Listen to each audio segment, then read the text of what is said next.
Hey, what is up everyone? Welcome back to another high-grade Gundam review, and today I'm taking a look at the HG Universal Century Gustav Karl Unicorn version. Once again, this video right here would not be possible without those awesome people over at HobbyLink Japan, so if you want a Gustav Karl of your own, then you can check out that link right down there in the description. Now here we go.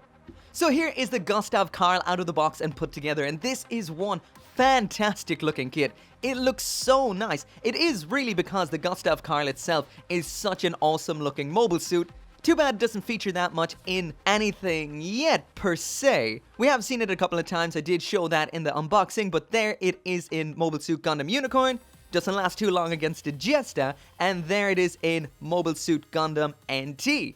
And once again, cut to pieces pretty quickly. Of course, that is because this right here is essentially a type of gym. And we all know that gyms just seem to be designed for the sole purpose of blowing up. As I did mention in the unboxing, this is the next evolution of a gym after the Jegan, I think. So it went two different directions at this point. There was the Gustav Karl here and the Jesta. Both absolutely epic looking mobile suits. Of course, the first thing aesthetically that will strike you about this kit is it's big, thick, and awesome looking. And one of the things you might think straight away is the V-fin on this broken? And no, it's just an odd design. Of course, it isn't a Gundam, so it's not a V-fin, but it is an antenna and it is asymmetrical. This is the way it looks out of the box. Like I said, it is big and thick, and there it is beside a Gundam Mark II, just for that size comparison. I really should get a 1/44th scale granddaddy for this sort of thing, but this gives you the general idea of just how big this guy is. This is from Mobile Suit Gundam Unicorn, this particular one, so there it is beside the real grade Unicorn Gundam. But all in all, this is so big, so awesome, I want to see a 1/100 of this guy sometime soon. More than likely though, that will never happen. The next thing I'll mention about this kit is I love the color scheme. It looks so good. It's dark, but not too dark. And the contrast of the white against the grey, the dark navy blue, and that awesome maroon red all looks so cool. We've got a clear part in the head there for the visor, again in a nice reddish pink. All in all, aesthetically, this thing is beautiful. Very, very nice. As for the stickers, for the most part, not too bad. Just a bunch of ones for lenses. We have a navy blue one here, number 4. That is for using on the top section of the antenna. I didn't bother with this. Actually, I didn't bother with any of them. And those big black ones there, those are for on these little recessed sections on the sides of the legs. So, not too bad in general here. On popping open this section on the back of the arm, we can see we've got 2 grenades inside of that grenade launcher. These are color accurate, which is great, so they are cast in that maroon red. Awesome. Also, this little flap on the arm does open and close, and that is always an awesome little addition. All in all, this thing looks savage. And I almost forgot to mention that because this thing is big and bulky, part of the lore is it has a bunch of new verniers to make up for that, so it's still just as mobile as your standard Jegan or similar grunt. Apparently. So moving on to the accessories, and what we get in here is your standard grunt loadout, which is board, sword, and beam rifle. So talking about the manipulators first, we've got a standard set of holding hands, that's 2 of those, as well as 1 right-handed beam rifle holding hand. So there is nothing posed or dynamic in here, just the basics. Speaking of the beam rifle, this is your standard Jegan Type D beam rifle. It's just 2 sections stuck together and a barrel, so there's nothing moving on here, nothing interesting per se. When not in use, there isn't any storage options on the mobile suit, so it's either in the hand or not at all.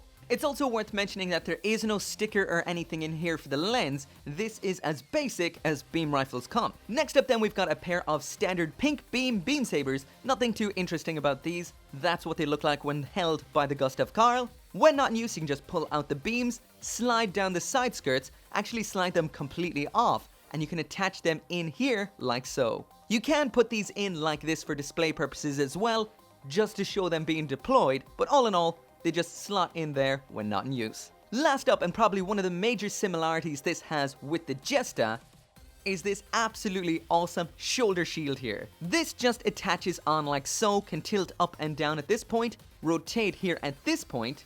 We've got a ball and socket right here, as well as this pivot here. So this is pretty movable and pretty awesome. We do have another arm, which is this extended version, which allows it to be held, well, out extended, and that can come over the shoulder like so. All in all, I love these kind of shoulder shields like the one on the Jesta. They're awesome. I love this. So now moving on to the articulation, and as usual, from the head down. So the articulation at the neck isn't your standard double ball joint. There's a ball joint at the top and this pivoting up and down joint inside of that. We do get that giggity, but it's at a bit of an angle. We have somewhat of a side-to-side tilt in there, as well as a rotation all the way around on that ball joint. So at this point, I will mention that there are a few loose joints on this kit. For the most part, the build is great and the articulation is awesome, but there are a couple of loose joints you will have to tighten up. So as for the shoulder, there it is all the way up, and as you can see, that's that ball joint that Bandai have been using a lot lately. This in here is not a polycap, that's a plastic piece. The same goes for this, and this doesn't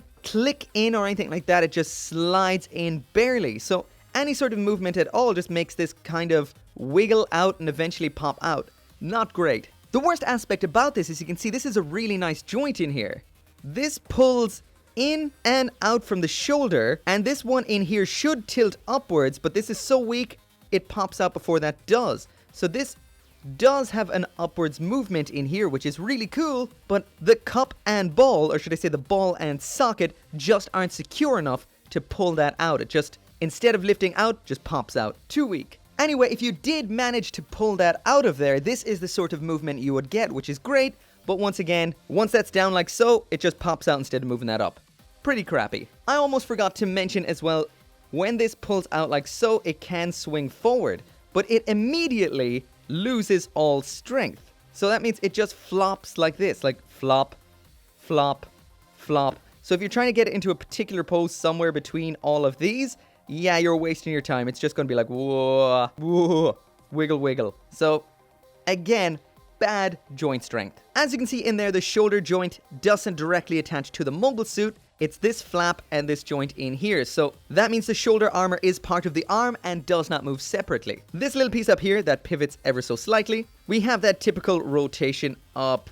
That joint really sucks. But anyway, as I was saying, we do have that rotation up there. There is that bend at the elbow, so not so bad. And the wrist is your absolutely bog standard ball and socket. Due to this very unique design here at the waist, as you can see, everything just about fits over itself. I guess that's what you get with such a heavily armored mobile suit. Nearly said Gundam. So that means you don't really get any functional forward and back on here. Not much in the lines of side to side. As for the rotation, you get that to there. So again, big bulky torso means not a lot of articulation. Next then, there's the side skirt all the way up, all the way down. That is just a ball and socket in there, so not a whole lot there. There is that side skirt all the way up and off. So one more time.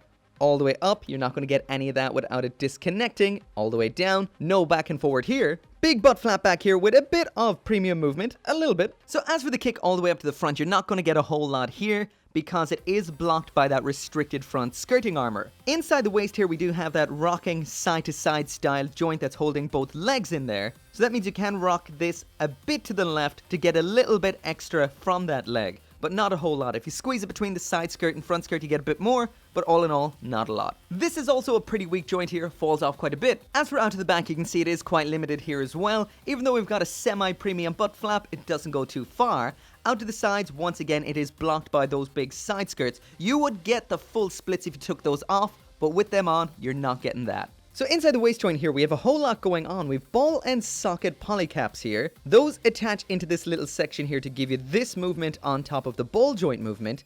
And we do have the rotation there as well. All of these together feel quite loose. For me, this is very noticeable with kits in reviews because this right here is a glass table which has next to no traction. So it's not very forgiving when kits can't hold themselves up too well. This isn't too bad, but will fall out of some poses unless you tighten up those joints in there. So what we're seeing with this kit quite a bit is it does have some decent range of motion in a lot of the joints, but they're just too loose out of the box. Need a little bit of extra attention. From here on down, I'm just going to remove the leg so you can actually see what's going on. All that extra bulk just kind of gets in the way. So as for the bend at the knee, that is what we get, but we do have this awesome little pull-out gimmick like this, which allows the knee to bend even more. So it does bend quite a bit for something so bulky. So that's nicely designed right there. At the ankle then, we do have two joints. One inside, which allows it to move back and forward, and the other which is a typical ball joint, which is side-to-side pivot, as well as forward and back pivot. So all in all, we do get some fairly decent movement at the ankle for something so bulky, so not too bad. So all in all, the articulation and build with the Gustav Karl is a bit of a mixed bag. We've got some great joints like the shoulders, the waist, that have a lot going on which allow for a lot of range of movement, but they're just a little bit too on the loose side. As for loose joints, we have shoulders that pop out all the time. When they swing forward, they won't hold a pose. The waist joint is quite loose, and because it's so bulky, will pop out all the time. The waist joints are too loose to really hold it in any sort of poses, and a lot of the side skirting gets in the way of the really nice waist articulation. So the range of motion is great, which is important.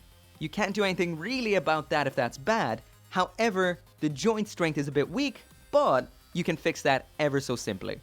So that is it for the review, and this right here is one mixed bag of a kit. It's got a whole lot of pros and a few cons mixed into it. So that is it for the review, and on the whole, this is one mixed bag of a kit, and I feel that the pros do outweigh the cons, but it does have quite a few of both. So in the end, I do still feel this right here is silver tier. So close to gold, especially for a grunt kit.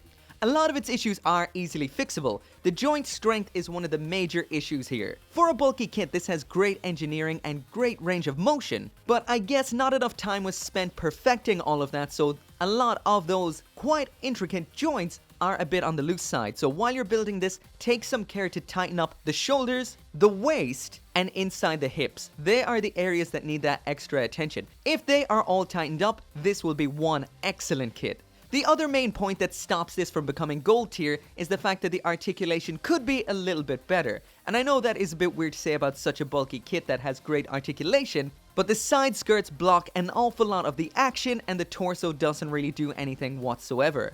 But all in all, at the end of the day, I know I've been focusing a lot on those negative aspects. The good aspects outshine them completely. The articulation is mind-blowing. It looks spectacular, like it walked right out of the anime. The colors are on point, the shield on the shoulder is epic, we've got full storage of the beam sabers in the side skirts, the color accuracy is pretty damn good, and all in all, this is one badass looking grunt mobile suit right here. If you do want one of your own, there's a link down there in the description. You can get yours at Hobby Link Japan. And as always, make sure to come back for more Gunpla reviews. See you next time.